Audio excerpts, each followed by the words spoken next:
আসসালামু আলাইকুম রহমতুল্লাহি ওবরকাতুহু। সম্মানিত দর্শক, সাবেক প্রধানমন্ত্রী শেখ হাসিনাকে নিয়ে আমরা যে যার অবস্থান থেকে পারছি সর্বোচ্চ গালাগাল দিচ্ছি।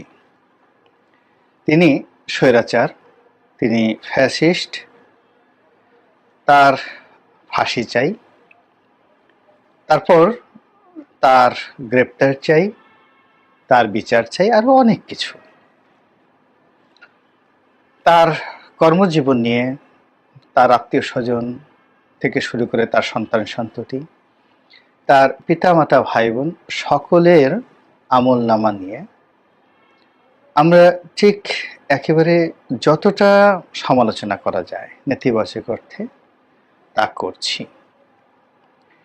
এরপর তার বাড়ি ভেঙে দেওয়া হয়েছে, তার স্বামীর বাড়ি এবং তার পিতার বাড়ি দুটোই।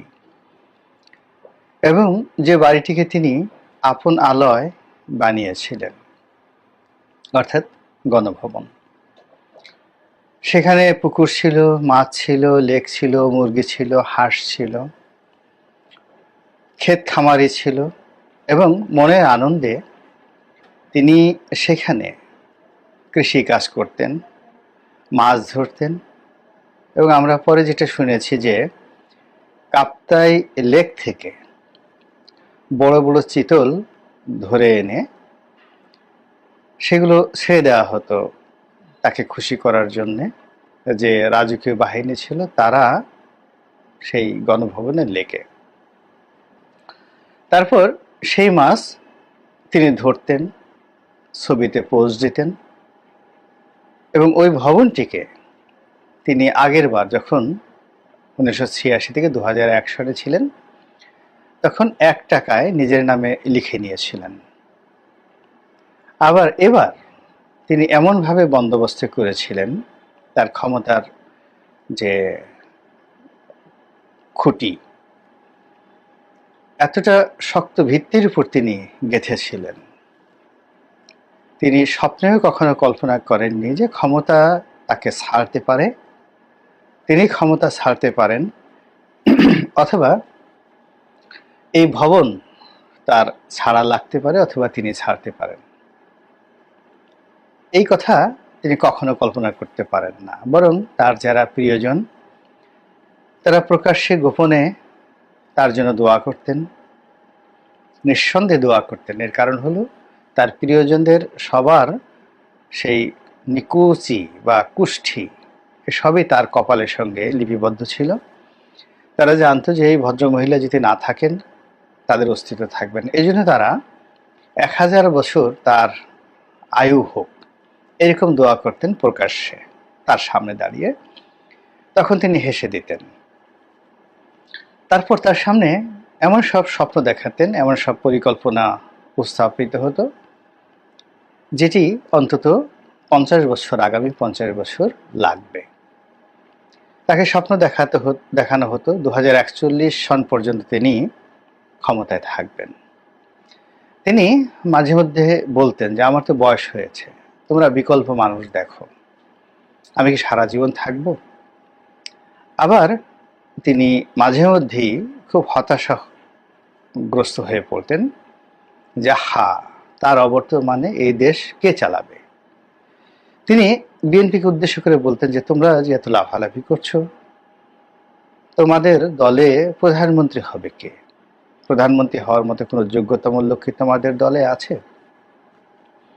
এরকম একেবারে আরব্য রজনীর মতো কমনীয়, মোহনীয়, অ্যাডভেঞ্চারাস জীবন শেখ হাসিনা একেবারে 2024 সনের আগস্ট মাসের 5 তারিখ পর্যন্ত তিনি যাপন করে গেছেন। তারপর তিনি একেবারে স্বপ্নের রাজকুমারীর মতো, অথবা গল্পের কোনো দুরন্ত, যাকে বলা হয় অলৌকিক ক্ষমতা সম্পন্ন সেই রাজা বাদশাহের মতো তিনি উড়াল দিয়েছেন। এবং উড়াল দিয়ে অন্য একটি রাষ্ট্রে আছেন রাজকীয় মেহমান রূপে। আমরা বলছি পালিয়ে গেছেন, আমরা বলছি তোমাকে ধরে নিয়ে আসবো, আমরা বলছি তোমাকে শেষ করে দেব, আমরা বলছি তোমার কি লজ্জা শরম কিছু নেই, তুমি পালিয়ে গেছো, তারপর ওখানে বসে তুমি পুটুর পুটুর করছো, কথাবার্তা বলছো। এগুলো সবই আমাদের ব্যক্তিগত কথা। তা আমাদের এই কথাগুলোকে তিনি তার যে রাজনৈতিক জীবন 1981 সন থেকে একেবারে 2024 সাল অবধি, এই সুদীর্ঘ জীবন 43 বছরের তার যে রাজনৈতিক জীবন, তিনি কখনোই আমাদের কথা শোনেননি। তিনি 1981 সনে যেমন ছিলেন, আবার 2025 সনে আজকের দিন পর্যন্ত তেমনই আছেন।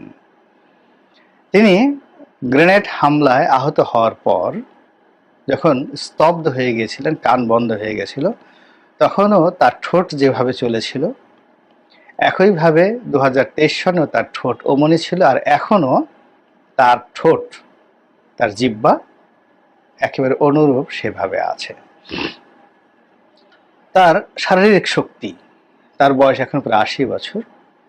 এটি আমার কাছে মনে হয় যে সেই 81, 82, 83 সনে তিনি যেমনই ছিলেন উচ্ছল প্রাঞ্জল কিশোরী, আর এখন 80 বছর বয়সে তার বয়স একটু বেড়েছে আমার কাছে মনে হচ্ছে না। তার সেই যে উঁচু নাক, সেই যে দাম্ভিকতা, সেই যে হাস্যরস, অপরকে ভয় দেখানোর যে আনন্দ, সেটি তার এখনো আছে। এবং তিনি যে স্বপ্ন দেখতেন, সবসময় স্বপ্ন দেখতেন, সেই স্বপ্নবাস শেখ হাসিনার মৃত্যু হয়নি। তিনি ওখানে বসে এখনো স্বপ্ন দেখছেন আবার বাংলাদেশে আসবেন। তিনি তার লোকজনদেরকে বলছেন তালিকা করো কারা কারা ছাত্রলীগ, আওয়ামী লীগ, যুবলীগ, যুব মহিলা লীগকে অপমান করছে। তিনি যে সমস্ত তার যে পাণ্ডব, যাদেরকে দেশের বাইরে নিয়ে গেছেন, অথবা যারা দেশের বাইরে চলে গেছে, অথবা যারা বাংলাদেশের মধ্যে এখনো লুকিয়ে আছে, তাদের সকলের সঙ্গে তিনি যোগাযোগ রক্ষা করছেন। যেভাবে আগে দেশ চালিয়েছেন, দল চালিয়েছেন, আন্দোলন করেছেন, এবং এখন যে বিপর্যয়ের মধ্যে আছেন, এর চাইতে বহু বহু বিপর্যয় তার জীবনে এসেছে। আমরা আত্মতৃপ্তি লাভ করছি যে তিনি এখন ভীষণ রকম বিপদে আছেন, কিন্তু বাস্তবে না। তিনি এখন যে আরামে আছেন, এইরকম আরাম তার জীবনে কখনো হয়নি। যে অভিযোগ আমরা করছি, সে অভিযোগ যদি কিঞ্চিত সত্য হয়, তাহলে দেশে বিদেশের ব্যাংকে তার টাকা পয়সা, সোনা দানার কোনো অভাব নেই। আর নারী বলেন পুরুষ বলেন, টাকা যদি আপনার হাতে থাকে, অর্থ থাকে, 99.99% সমস্যা এমনিই আপনার জন্য সহজ হয়ে যায়। আপনি পৃথিবীর যে কোনো প্রান্তে থেকে আমেরিকার প্রেসিডেন্টকে দিয়ে আপনার পক্ষে বিবৃতি দেওয়াতে পারবেন, যদি আপনার টাকা থাকে। এই হলো টাকার ক্ষমতা, যেটি ওনার আছে। তো এত টাকা তার কোনোদিন ছিল না, তার বাবারও ছিল না, তার দাদারও ছিল না। তাহলে আপনি অভিযোগ করছেন তার টাকা আছে, তাহলে সে মন্দ থাকে কি করে? 2 নম্বরে তার শরীর ভালো, স্বাস্থ্য ভালো। 3 নম্বরে হলো যে তিনি এখন ভারতে আছেন। ইন্দিরা গান্ধীর জমানাতেও তিনি ভারতে ছিলেন, কিন্তু তখন তিনি একটা উদ্বাস্তু ভিক্ষুকের মতো ছিলেন, এবং রাষ্ট্র থেকে, ভারত রাষ্ট্র থেকে যে পরিমাণ অর্থ তার পরিবারের জন্য বরাদ্দ ছিল, তা দিয়ে তার সংসার চলত না। তো তিনি বলেছেন যে মোটা চালের ভাত তিনি খেতেন, আর তার স্বামীর জন্য চিকন চালের ভাত রান্না করতেন, এবং অনেক কাপড় চোপড় তাকে সেলাই করে পরতে হয়েছে। এবং এই ঘটনা সত্য, এই ঘটনা একেবারেই সত্য। কিন্তু ওনার তো এখন সেই অবস্থা নেই। উনি এখন প্রাসাদে আছেন, ভারত সরকারের রাজকীয় মেহমান রূপে তিনি রাজপ্রাসাদে আছেন, এবং ভারত সরকার তাকে ক্ষমতায় বসানোর জন্য তাদের সর্বশক্তি, অর্থাৎ সামরিক শক্তি, বুদ্ধিমত্তা, চাণক্যনীতি, অর্থনীতি, তারপর পুরো রাষ্ট্রের যে জিদ, এটি নিয়ে তার পক্ষে অবস্থান নিয়েছে।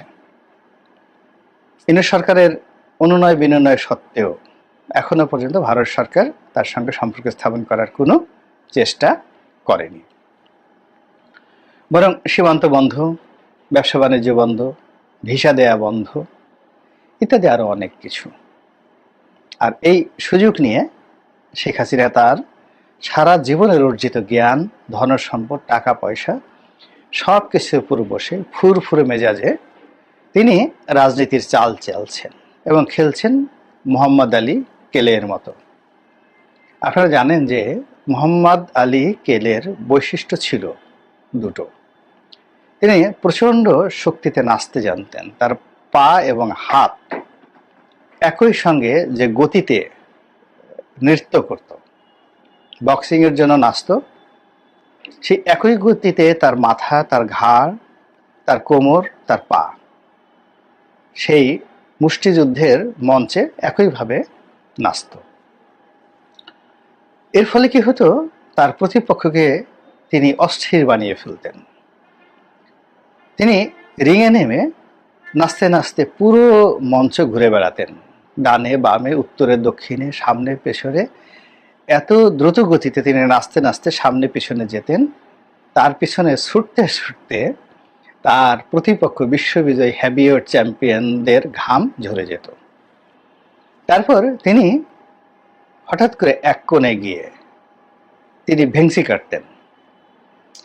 আর এতক্ষণ দৌড়াদৌড়ির পরে যখন এক কোণে সেই রিংয়ের দড়ির সাথে পিঠ ঠেকিয়ে তিনি যখন ভেংসি কাটতেন, তখন তার আর মাথা ঠিক থাকতো না। তিনি এলোমেলো ঘুষি ছাড়তো, এলোমেলো আক্রমণ করত তার প্রতিপক্ষরা।